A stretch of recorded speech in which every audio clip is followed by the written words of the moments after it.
BNP chairperson দেশনেত্রী বেগম খালেদা জিয়ার সুস্থতা ও স্বৈরাচার হাসিনা বিরোধী ছাত্র আন্দোলনের সকল শহীদদের আত্মার মাগফিরাত কামনায় দোয়া ও স্মরণসভা অনুষ্ঠিত হয়েছে। মঙ্গলবার বিকেলে বড়াইগ্রাম উপজেলা ছাত্রদল ও কলেজ ছাত্রদলের আয়োজনে দোয়া মাহফিল ও স্মরণসভা অনুষ্ঠিত হয়।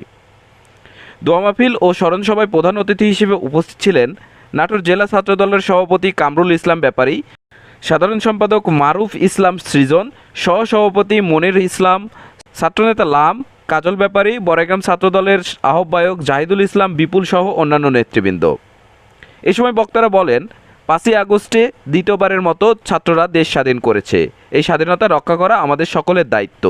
এই রক্তে ভেজা স্বাধীনতাকে কোনোভাবে নষ্ট হতে দেওয়া যাবে না। দলের ভাবমূর্তি কেউ যেন নষ্ট করতে না পারে, সেদিকে সকলকে নজর রাখতে হবে।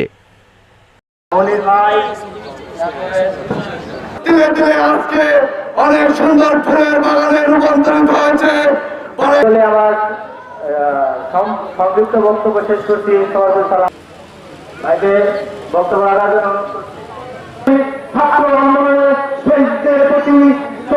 বৃন্দ এবং আমাদের উপজেলা ছাত্র দলের নেতৃবৃন্দ, উপজেলা বিএনপি, আল্লাহ আমাদের পানের নেত্রী, আমাদের দেশনেত্রী আল্লাহ তাকে